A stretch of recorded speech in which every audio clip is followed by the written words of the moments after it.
L'invité de la matinale. KTO Radio. Notre invité en ce 13 novembre est le père Denis Chotard, aumônier de la préfecture de police de Paris. Bonjour. Bonjour. Un mot pour ceux qui ne vous connaissent pas. Vous êtes prêtre de la Mission de France, aumônier auprès des policiers et vous êtes en même temps secrétaire d'une association d'entraide aux migrants à Vernon dans l'Eure. Ça paraît être relativement un grand écart. Vous dites mon ministère de prêtre permet la mise en relation de personnes opposées. Alors, pas forcément opposés, mais en tout cas de mondes qui habituellement s'ignorent ou sont même parfois en confrontation rude. Et je pense que le ministère de prêtre en particulier est un ministère de liaison, de mettre en relation des personnes et des groupes qui, dans la société, habituellement s'ignorent ou sont en difficulté l'un par rapport à l'autre. Voilà. Et je me dis que, et j'en ai l'expérience, quand je rencontre des policiers et que je vois qu'ils sont capables d'une grande humanité par rapport aux migrants, par rapport auxquels ils sont confrontés parfois, ou bien quand je rencontre des migrants et que je les invite à respecter les règles de vie commune et en particulier les règles de notre République, eh bien je suis dans mon rôle de citoyen et en même temps de chrétien et aussi de prêtre. Père Denis, si on parle avec vous ce matin, c'est parce qu'on s'en souvient tous, il y a 8 ans, jour pour jour, le 13 novembre 2015, une fois de plus, la folie terroriste s'abattait sur la France, la région parisienne, en particulier avec le Bataclan, les terrasses de café, le Stade de France. Est-ce que c'est un jour particulier dans la mémoire des forces de l'ordre ?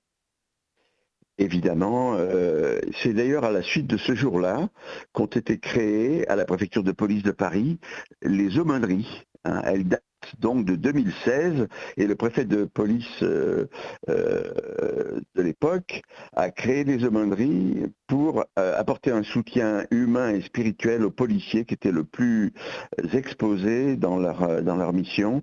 Et les policiers du commissariat du 11e arrondissement ont fait appel d'ailleurs à ce soutien spirituel et humain de mon confrère de l'époque, le père Noël Chou, qui a été nommé le premier aumônier catholique à la préfecture de police de Paris, et c'est lui qui a été rencontré les policiers du 11e arrondissement qui étaient intervenus, en particulier au Bataclan, et qui ont été particulièrement traumatisés par ce qu'ils ont découvert ce jour-là comme folie de la part des terroristes. Voilà. On peut préciser que cette aumônerie, il y a 5 aumôniers, un prêtre orthodoxe, il y a vous, et puis il y a les aumôniers musulmans, protestants et juifs qui sont rattachés à la gendarmerie nationale. Peut-être une petite question, parce que justement, cette aumônerie récente, on a l'impression qu'elle elle est entrée doucement dans un grand sanctuaire de la laïcité qui, jusqu'ici, contrairement aux forces armées, par exemple, n'avait pas prévu cette dimension. Exactement. La tradition laïque, et on pourrait dire même laïque, plus de la préfecture de police, n'invitait pas spontanément à ce que les aumôneries puissent exister à l'intérieur. Ça a été la volonté du préfet de police de l'époque, de son directeur de cabinet, le préfet Latron, et qui ont permis cette mise en œuvre. La porte est ouverte, mais je dirais qu'elle est encore entrouverte. C'est-à-dire qu'on n'est pas forcément connu du personnel. Il y a des affichettes avec le trombinoscope des 5 aumôniers qui, normalement, est disposé sur chaque panneau, les panneaux du personnel dans les différents services, dans les différents commissariats. Mais c'est encore timide, voilà. Par contre, nous avons été invités par la direction des ressources humaines à participer à des séminaires sur la prévention du suicide chez les policiers, parce que comme vous le savez, le suicide les policiers sont le deuxième corps de métier dans lequel il y a le plus de suicides. C'est une 60aine par an en France, ce qui est énorme. Et après les agriculteurs, qui sont les premières victimes du suicide. Et voilà, nous avons été invités avant le Covid à à participer à ces séminaires de prévention du suicide. Et depuis, ça ne s'est pas fait depuis la fin du Covid, mais voilà, en tout cas, Donc on il y a une est prise en compte partenaire. progressive de cette dimension Oui. spirituelle des personnels. Et concrètement, quelles sont les missions de cette aumônerie? Vous parlez de la prévention au suicide. Alors, Quels sont les autres sujets sur lesquels vous êtes alors appelés? les deux points sur lesquels la préfecture de police nous sollicite, c'est premièrement justement l'accompagnement des familles en deuil et les funérailles des policiers défunts. Ça c'est voilà, depuis que je suis en poste, c'est-à-dire depuis le 1er janvier 2018, ça fera 6 ans à la fin de l'année, je termine mon mandat d'ailleurs le 31 décembre 2023, eh bien j'ai accompagné 5 ou 6 familles en deuil, j'ai été appelé à célébrer plusieurs funérailles de policiers défunts, et en particulier de policiers qui ont mis fin eux-mêmes à leur jour. Voilà. Mmh.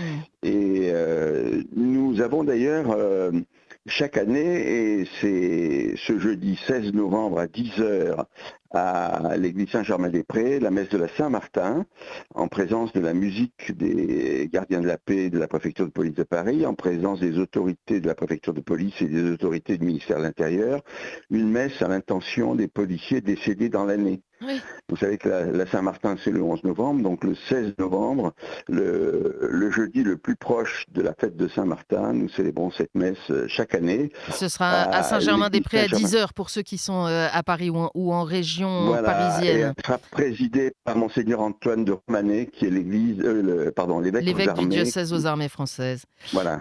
Père Denis Chotard, il y a l'accompagnement des familles en deuil, il y a, vous l'avez dit, la prévention du suicide. Est-ce qu'il y a aussi des personnels de la Oui, police qui viennent vous consulter pour des bien interrogations entendu. spirituelles? Alors, de deux ordres. Des personnes qui, dans le ministère que j'ai exercé à la préfecture durant 6 ans, les personnes qui sont en souffrance au travail, qui ont fait des démarches auprès des psychologues, auprès des syndicats, et pour lesquelles les démarches n'ont pas abouti, en tout cas au niveau qu'ils espéraient. Donc ils nous sollicitent. Et ça m'est arrivé d'avoir à intervenir, non pas, comme syndicaliste, puisque je ne le suis pas, mais pour alerter les autorités sur la souffrance de certaines personnes dans leur. Bon, en particulier, il y a deux hiérarchies qui peuvent dans les commissariats provoquer des difficultés. Je pense qu'ils sont en train d'ailleurs d'essayer de les résoudre. Deux hiérarchies parallèles, une hiérarchie administrative et une hiérarchie policière. Et ces deux hiérarchies peuvent dans certains cas provoquer des conflits, des difficultés, des relations entre les personnes et des souffrances au travail. Donc Ça, c'est la redonner première de chose. l'attention à l'humanité de chacun. Est-ce que vous avez aussi, je ne sais pas moi, des catéchumènes, des policiers qui demandent des sacrements? Oui.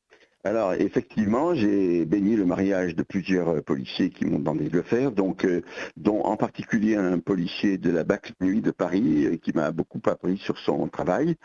Des catéchumènes, on a eu effectivement des personnes qui nous ont demandé un accompagnement spirituel pour leur préparation au baptême.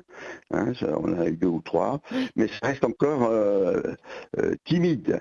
Et l'enracinement dans les paroisses parisiennes n'est pas encore non plus totalement établi. Et mon successeur, qui sera un curé de paroisse de Paris, lui sera plus proche de la population des paroisses et des policiers que les paroisses peuvent rencontrer. Donc ça sera un atout supplémentaire pour l'aumônerie à l'intérieur de la préfecture de police.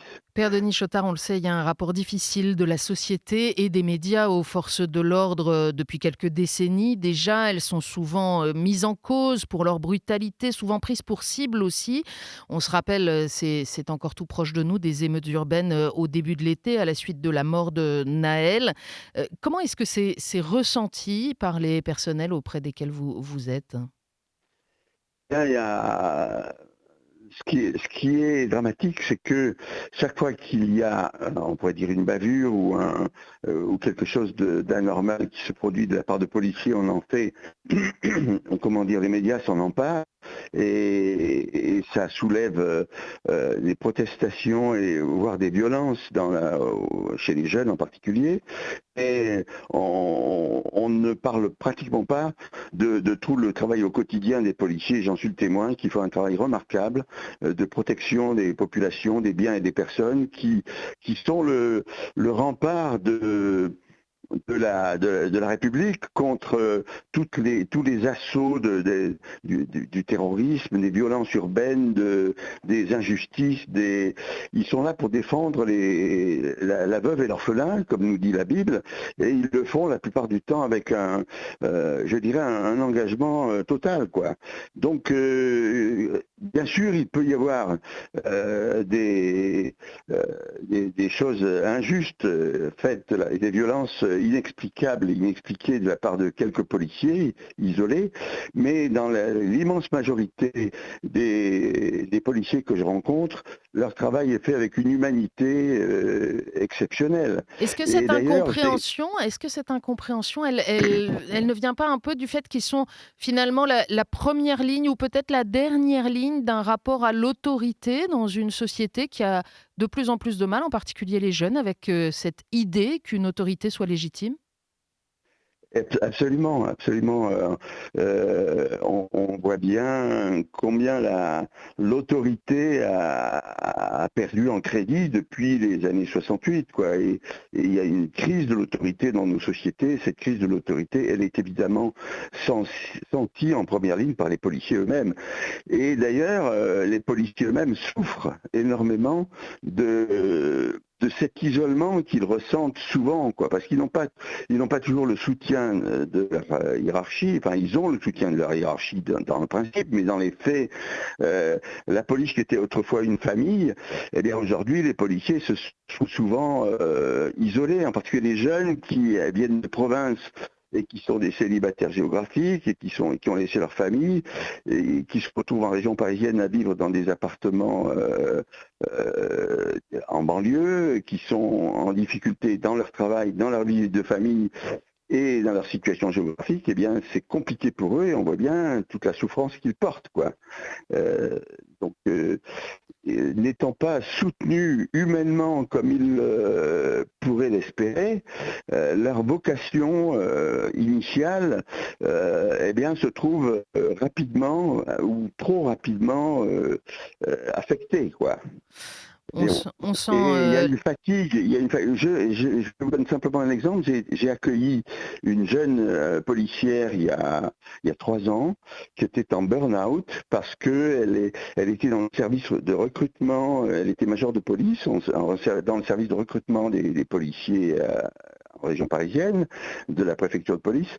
Et du jour au lendemain, son chef, alors qu'elle faisait des forums et des salons pour présenter les métiers de policier, elle s'est trouvée du jour au lendemain à faire des tableaux Excel dans un bureau et elle est partie en burn-out. Et elle m'a sollicité parce qu'elle a vu à côté de son bureau le trombinoscope des aumôniers. Donc elle m'a appelé, j'ai été à sa rencontre.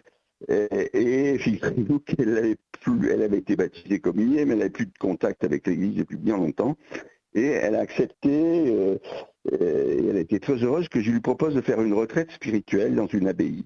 Ce qu'elle a fait, ça a changé sa vie. Retrouver du sens. Père Denis Chotard, on arrive bientôt à la fin de cet entretien. On entend bien ce tiraillement entre les pressions que subissent les policiers et puis en même temps leur devoir d'exemplarité parce que ça passe par là aussi. Vous rappeliez ce rendez-vous annuel de la messe de la Saint-Martin qui sera célébrée ce jeudi à Saint-Germain-des-Prés à 10h avec cette prière qui demande son intercession. Tu étais présent à Dieu dans le grand silence des nuits solitaires. Donne-nous de lui rester fidèle dans la foi et dans la prière. Mais ça, à l'intention des policiers qui sont décédés cette année. Peut-être pour conclure d'un mot, Père Denis Chotard, si ceux qui nous écoutent veulent porter dans la prière cette corporation, quelle intention voudriez-vous leur confier ? Alors je confie les policiers qui sont en première ligne, en particulier ceux de police secours qui sont en première ligne sur les accidents, sur les suicides, sur les meurtres, et qui vivent un travail extrêmement compliqué, difficile. Et j'en connais plusieurs qui m'ont dit avant de partir au travail, pour nous mettre en face de notre vocation de chrétien et notre service de l'homme, eh bien, nous mettons en prière. Et cette prière est une force pour nous, pour garder le sang-froid, pour être présent à ce que nous allons découvrir comme scène humaine parfois déchirante et terrible. Eh bien, la prière est aussi pour les policiers chrétiens, et pas seulement chrétiens, un lieu de solidarité avec le ciel et avec les autres. Et si les chrétiens qui nous écoutent peuvent se rendre présents à cette prière des policiers, parce que la prière est une communion des saints, eh bien, ce sera une grande force pour eux. Merci infiniment d'avoir été notre invité ce matin. Très belle journée à vous. Merci à vous. Bonne journée.